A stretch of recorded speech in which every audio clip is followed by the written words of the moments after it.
Step into the DeLorean, fire up the flux capacitor, and head back in time.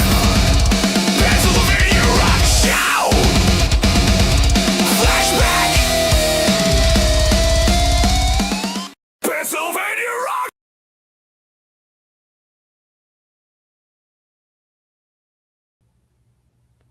What's up, everyone? You are tuned in to the Pennsylvania Rock Show Flashback.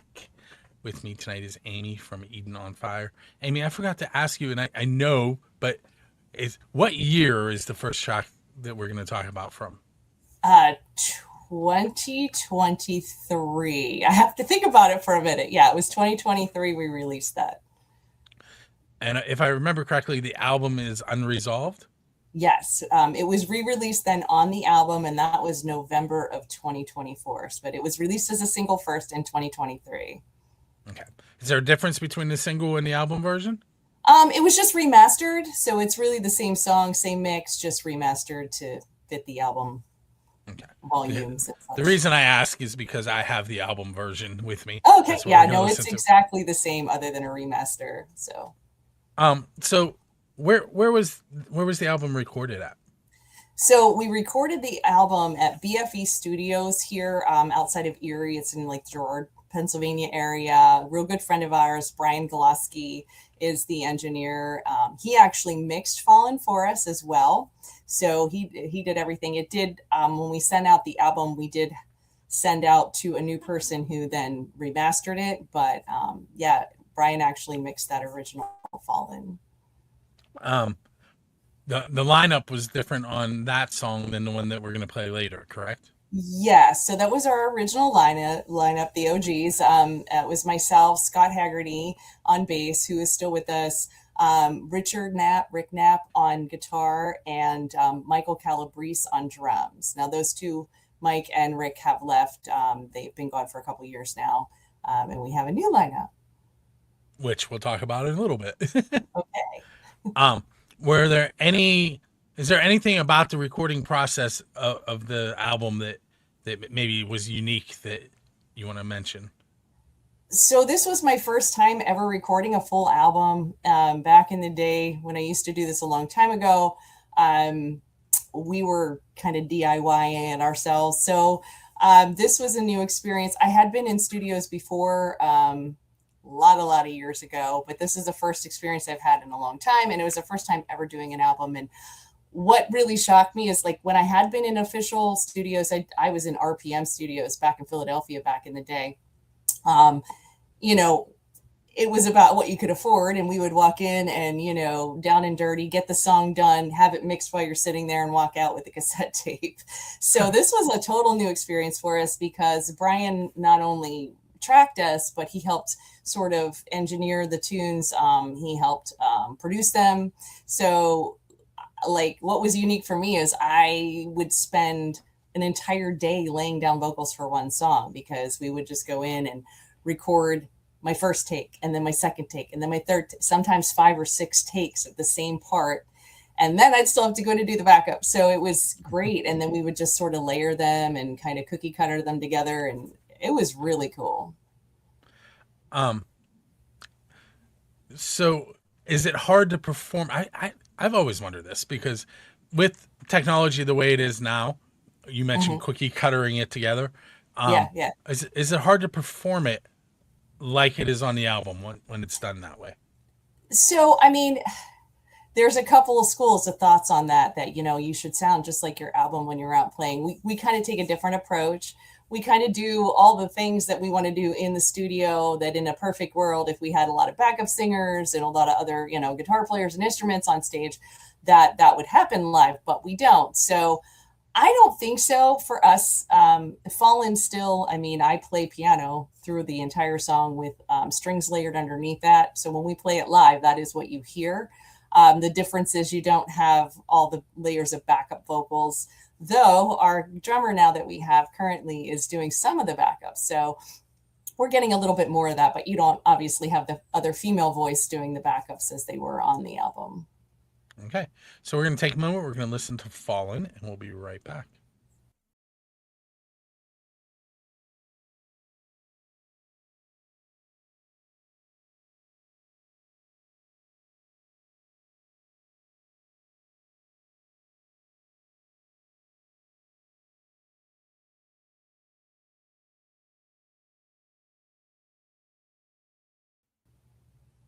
Welcome back to Pennsylvania Rock Show Flashback. This is actually episode number 11.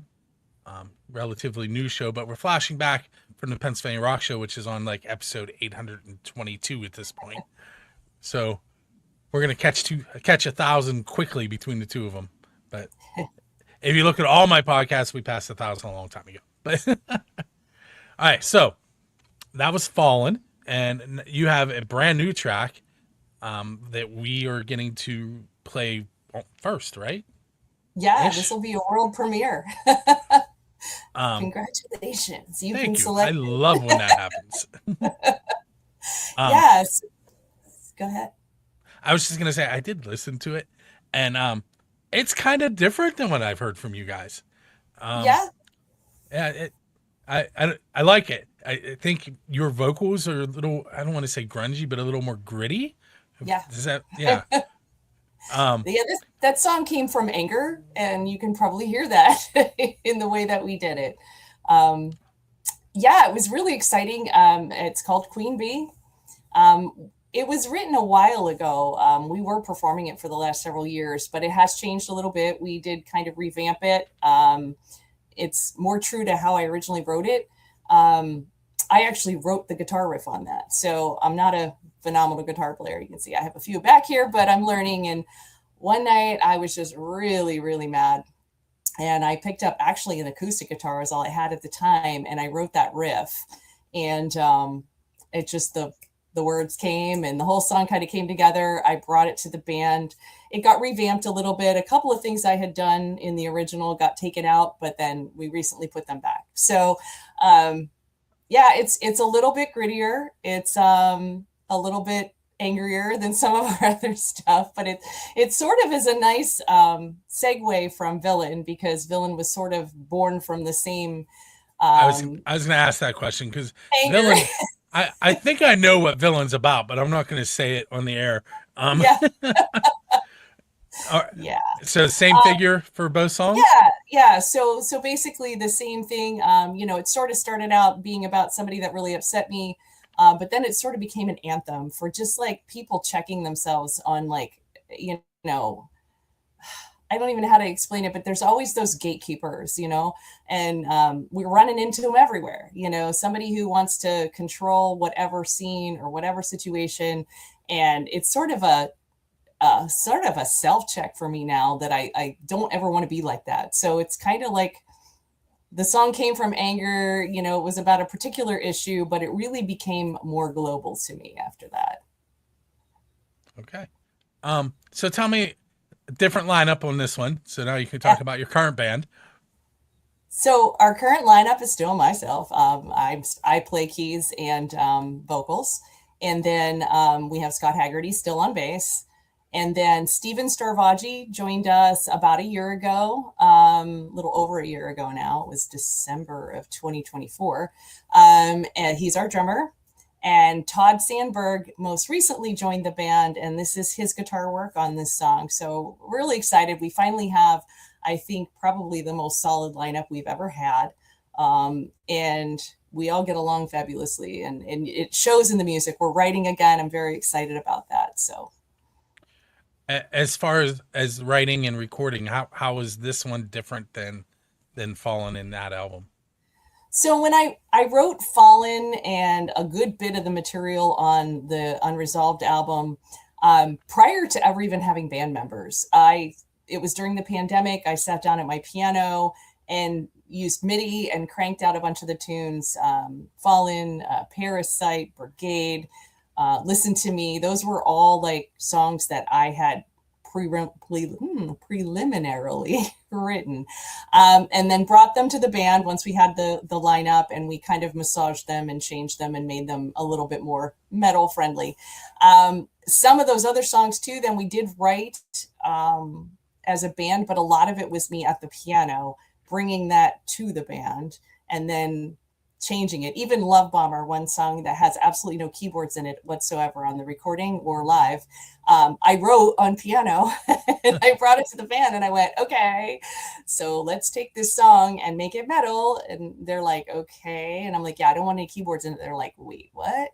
So we kind of had to, work with my chord progressions and my vocal lines, and we wrote the song sort of around it. So Queen Bee started out very different. Like I said, I was really angry one night. I sat down with the acoustic guitar and started riffing, and I came up with this riff, and I came up with the entire song actually in one sitting, brought it to our band, and then it got, again, changed a little bit. The guitar work got a little more sophisticated than what I had really originally come up with, but not a whole lot. It really is sort of true to what exactly I was doing, it was about a couple of years ago. So I'm kind of proud of this one because I feel like it expanded my writing capabilities at that point. So now I'm doing more guitar work in terms of writing. So I think you're going to see an evolution of our sound. Not too much. We want to stay true to ourselves. I still am writing things on piano as well. But I think we kind of just run the gamut. Now, did you record it at the same place? So yes, we did do all the tracking at BFE Studios here locally with our great friend Brian Glusky. He's just excellent. He really helped produce it as well. However, we had this really cool thing happen. One day I got a message on social media from David Dominicus out of LA asking if we would consider sending him our work in the future. And I was like taken back. David has done Guns N' Roses. He's done, all sorts of bands. Weezer, Papa Roach. He's a multi-platinum producer and engineer. So at first I was like, oh, this isn't real. This is somebody scamming me. But it really was him. And so we decided to work with him on this song. So this is by far our most professional release to date. I think you're going to hear the difference in the sound quality in terms of it's a big sound, it's a produced sound. So I was very excited about that. And before we go and listen to Queen Bee, you have a few things you want to mention so the listeners and viewers can go check them out. And I'll let you do that. All right. Yeah, we've got so much going on. It feels like right now, everything's sort of exploding for us. We are not only releasing Queen Bee, will be released formally on the 24th of April here, but we're also in line for some International Singer-Songwriter Awards, the ISSA. We're really excited about that. It's a self-nomination process, but then you have to get accepted. So of course, when I signed us up for it, I just kind of went through and was like, check mark, because figuring we'll get into a couple categories. Well, we got into all of them, which was insane for me. But so we are up for Best Female Vocalist of the Year, Best Female Rising Star, Best Female Songwriter of the Year, Best Female Emerging Artist of the Year, Best Musician of the Year, and then Band of the Year and Band Single of the Year for our song Villain. So we're really excited about that. So check it out on our social media. And right now it's until the end of April. You can go in daily and throw your support behind us, vote for us. And that will get us to the next level where we'll actually be then judged by a panel of judges in the industry.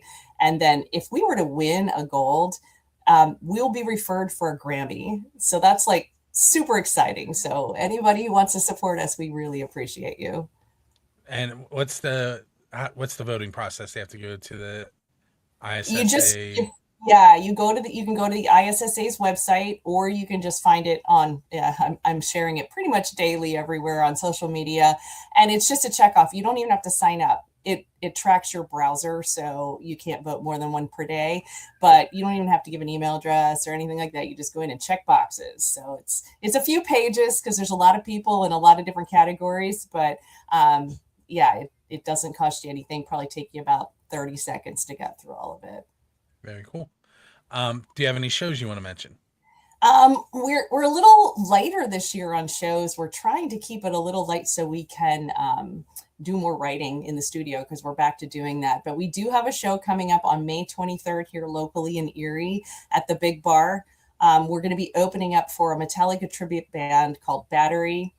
And then we have a show now that just got added in July 9th, which is also my birthday. So I'm excited about that. Here up in the Waterford area at Bison Beer, it's a biker night. So we're kind of excited to do that because our music goes over well in that group of people.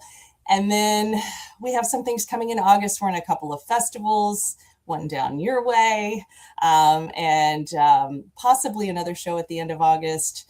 And then it keeps going. I think we have something once per month after that for a bit. So it might get busier, but we are trying to keep it a little light so we can get back to writing. The one down my way is the band jam, correct? It is the band jam, yes. And as far as we should be there on the Friday night of the band jam. I don't have lineups or anything like that, but that's probably where we'll be. So the band jam is a sponsor of Bill Domiano, and so are the Noble Hops, who were on last episode, and Utah as a whole. And one other sponsor I want to mention real quick is Mono.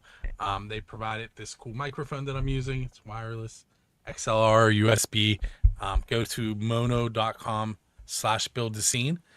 If you spend $35 or more, get a 10% discount by using that address. But it's spelled MAONO.com. All right, with that out of the way, see how that went in there like naturally? Yeah. So I want to thank you for hanging out with me this evening. Oh, thank you. And we're going to go ahead and listen to Queen Bee. And then you guys should come back next week, Monday for the Pennsylvania Rock Show, and Tuesday for the Flashback episode. I don't currently know who's going to be on the next Flashback episode, so we're recording a few weeks ahead of time. It might be Jake from Parks and Company. It might not. We're going to go with that. Have you met Jake at the band jam? I have not. No, not yet. So he's at one of the veteran booths. And then he used to be in the band Tarach and Sky. Okay. Who are a band jam alumni. I was trying to think of the word I wanted to use. But yeah, so hopefully it's going to be Jake, maybe somebody else. Just keep your ears peeled and your eyes open, and we'll see you the next time. Thanks again, Amy. Hey, thank you. Rock on, my friends.